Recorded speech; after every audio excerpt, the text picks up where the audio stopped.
For decades in Ontario's capital city, the words Regent Park brought up images of drugs, crime, and decay. But over the past decade and a half, Regent Park has been transformed.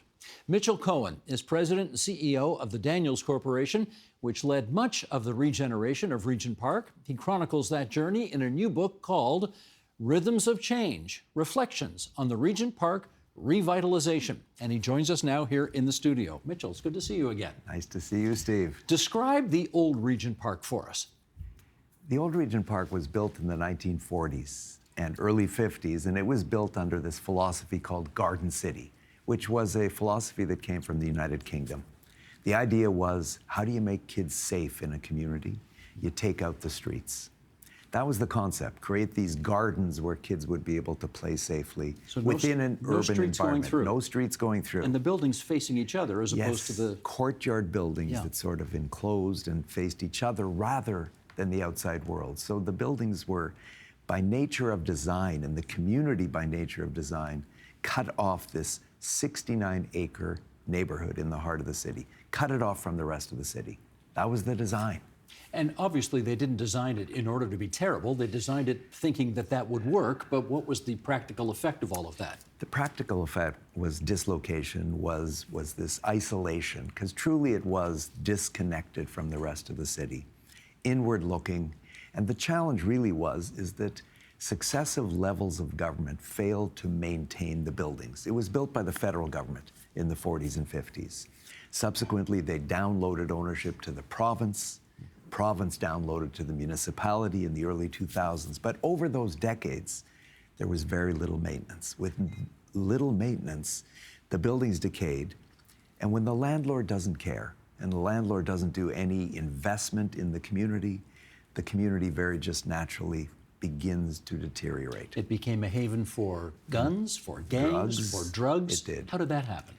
Well, these courtyards became these dark, isolated places where guns and gangs and drug trade could happen because there were no eyes on the street. I mean, in the 1970s, Jane Jacobs said, we have to have streets that are pedestrian-based, that are based on people looking at the street, opening a front door to the street, mailboxes on the street. The Regent Park that it was designed and built had none of that. So there was no oversight. It was isolated, disconnected. When did the notion arise and sort of catch on that we could do better here, something better was possible? It was in the probably mid-'80s that the conversation began to start. But by the early 90s, it was primarily women in the community that said, our homes are deteriorating, nobody seems to care, we have to care. We have to rise up and do something and sort of lift up our voices to let government know that this is just completely wrong, allowing our homes to deteriorate. So what happened in the mid-1990s was a remarkable achievement. People in the neighborhood got together in church basements, they got together in kitchens and living rooms to talk about if government were ever going to do something to change the nature of our neighborhood, what would we want? And it really was about the voice of the tenants who came up with principles of revitalization. And guess what the first one was? Put the streets back in. Well, I was going to say, if the old design clearly wasn't working, what was the philosophy behind the new design? It was very clear. Put the streets back in, reconnect our neighborhood to the rest of the city as it was before. Toronto has this very healthy grid system of streets, roads that connect neighborhoods. Regent Park was isolated. So number one, put the streets back in. But number two, the community as it existed was 100% social housing, rent geared to income. There were 2,083 units that were built in Regent Park. So the women and the people who came together said, this is not normal. This is not a normal community in the city of Toronto, which has a mix of market value housing, social housing, all kinds of different shapes and forms, but not 100% rent geared to income. So it came from the ground, the tenants themselves that said, we need to have a community that is mixed income.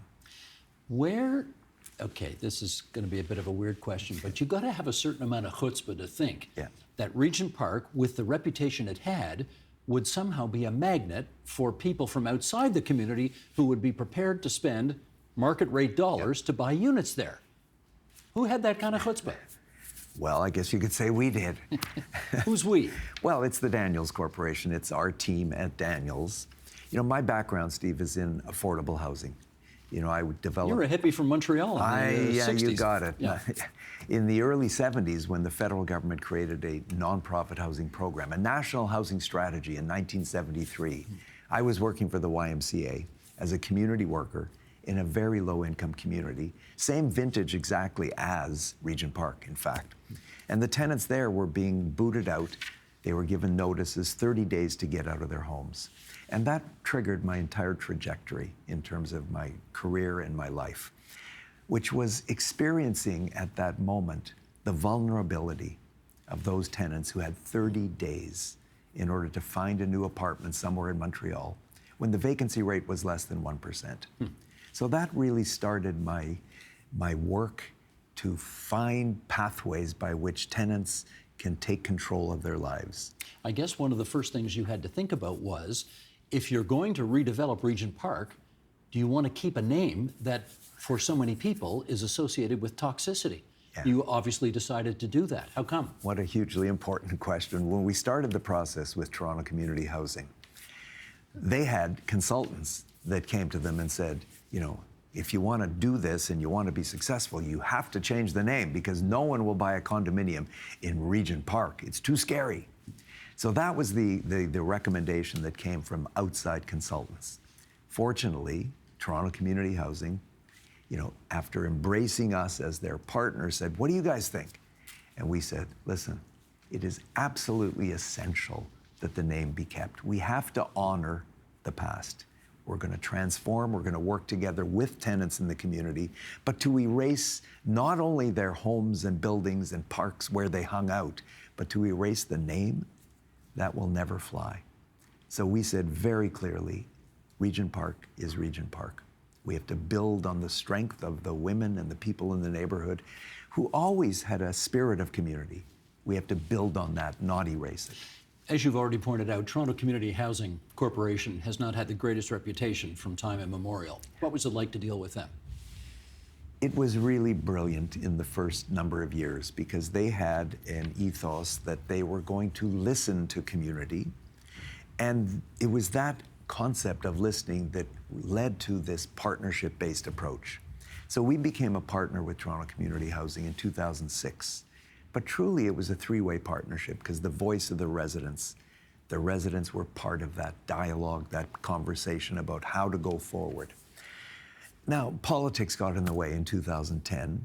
Mayor Rob Ford was elected, and he wanted to really decimate Toronto Community Housing. He fired the CEO, he fired the board of directors.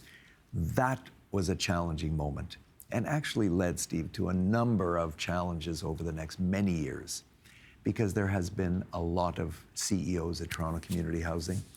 It's very tough, and I totally get it. 58,000 units of housing owned by the City of Toronto, all of which need significant repair. That's a $3 billion repair backlog. So without the resources, it's hard to run that corporation. We get it. One of the things I learned in your book is how things happen. Okay. There's a great story about how you've got a meeting at the Ministry of Health in hopes of getting a healthcare center publicly funded at Regent Park. And all the advisors around the table are apparently saying, this can't be done, there's no way it's going to happen, can't do it. And then the deputy minister apparently says, well, we're going to do it, now you guys go figure it out. Closes his book, walks out of the meeting. Yeah. Is that how things usually work in the business? Well, that was a really unique experience. I mean, you know, Ministry of Health is so challenged in terms of all of the different requirements, all the needs to support health services. We just felt that we were going to keep knocking on that door, we were going to keep pushing that button as long as it took, and I think the deputy minister understood that. The Regent Park, it was important for the province to play a role. And so the team sitting around the table have limited budget to work with. So this was a political decision. And hallelujah, every once in a while our politicians need to say, we're doing this. And that's basically what happened. February 6th, 2006, Demolition Day. As the wrecking ball is apparently taking down some of the old homes, one family member says, you're tearing down all of our history. Did that give you any pause as to whether you were doing the right thing? Well, it was a hugely moving moment. She said, my family, my history are being erased. And she was crying. This was a grandmother that I knew in the neighborhood. So it was a very, very moving moment. But I really knew we were doing the right thing. I felt we were doing the right thing because the buildings couldn't be left to simply further deteriorate. The most important principle that came out of those discussions, I mean, yes, put back in the public streets, but also the right to return home to Regent Park. So I reassured that grandmother, and we reassured everyone else in the community that the city's guarantee that you would move out and then move back into a brand new home would be respected. And was it for everybody? It was. People were offered the opportunity. Not everyone came back. Because when some people moved into a new home or a new apartment nearby, they stayed. This is a kind of a crazy situation because you've got a part of the city, the capital city of the province, which takes up a lot of space, has no banks, no donut shops, no Rogers Cable TV, no supermarkets. There's no nothing there. So part of your mission was to negotiate with all of these different stakeholders and get them to buy into the vision and put some money into putting a spot there. How'd that go? It went well in the end. I mean, there were lots of bumps along the way, but at the very beginning, we went out to all the big banks. We said, Regent Park has not had a bank in 50 years. There needs to be a bank. And the banks, all of them said, okay, pick me, we're going to be part of this. But RBC said not only we're going to open up a branch, but we're going to begin to work in the neighborhood to hire local residents, have them really trained over a period of a couple years while you're building the building, Mitchell. And then when the building opens, they will move into that branch and they will walk to work. So RBC put their flag into Regent Park and said, we're here. We're part of it for the long term. Sobeys had as well. Sobeys did as well. They walked away. Sobeys... How'd you get them back?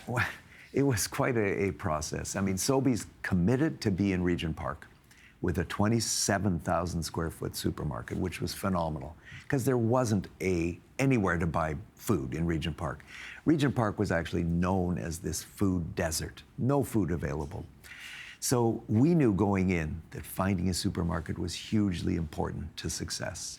So we went to the supermarkets, we went to Loblaws. They said we're very interested, but they wanted a 75,000 square foot store. Way too big, with surface parking. Didn't make sense in an urban environment. Sobeys said, we'll do a 27,000 square foot store with underground parking. Hallelujah. Signed a lease, and then this thing happened. October 2008. Yeah, the Great Recession. I call it global economic meltdown. Yeah. But yes, the Great Recession. And Sobeys called us after, sent someone to our office, someone I'd never met before. Comes to my office and he says, Mitchell, the people who made the decision to open a Sobeys store in Regent Park are no longer with the company. They made a terrible mistake and were walking away from the agreement. Oh my God, that was rough, because we were counting on that grocery store as part of the storytelling. You mentioned earlier, why would people invest and move into Regent Park? Because it was going to become a neighborhood like other neighborhoods, with a bank, with a grocery store, with a coffee shop. That was hugely important in turning the corner on what Regent Park could become. So they walked away. Did you threaten to sue them to Kingdom Come? I said, you will not walk away. You cannot walk away. And here's where our partnership with Toronto Community Housing was so powerful. So John Fox, who was the in-house counsel at Toronto Community Housing, and I went up to Sobeys headquarters, Ontario headquarters in Mississauga, and we sat there. We're at a boardroom table. Literally, there's 7 lawyers and 5 executives, and there's John and myself. And they opened the meeting by saying, you know, we're not exactly sure why you're here because, as you know, we're walking away. And we said, I did my thing. Well, no, you're not walking away. We are going to sue you to Kingdom Come. Because we had been putting marketing materials out to the world about this new condominium coming, the first condominium in Regent Park, and it includes this beautiful Sobeys store. In the banner, in the rendering, it was fantastic. We said, this has been out there with your permission, because we got your approval to put all that marketing material out there. You're not walking away. We're walking away. No, you're away. So this went on until John Fox pushed a little button on a tape recorder, which was this amazing moment. We had taped the groundbreaking ceremony. where, RBC was there, Tim Hortons was there because they committed to open a Tim Hortons coffee shop. And Sobeys Capital Corporation was there, represented by a senior executive. And on the tape, we of Sobeys Capital Corporation are proud to be involved in the Regent Park Revitalization. We're here for the long term. We're here to help build this community. Push stop on the thing and look around the table at these executives. And we knew that we had touched a nerve. Yeah. And so they came back. Eventually. Eventually. It took a lot of pushing further. What they ultimately did is created a new brand. They said, we're not putting a Sobeys store in.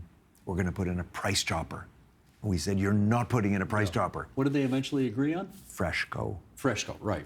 But Steve, very important point. We said, that's fine, we'll accept Freshco. But for the first 10 years, it has to be Freshco by Sobeys. You wanted Sobeys' We name on wanted that it. Sobeys name. Because it says something. It does. Yeah, gotcha. Sheldon, where are you? Sheldon, let's bring up the pictures here.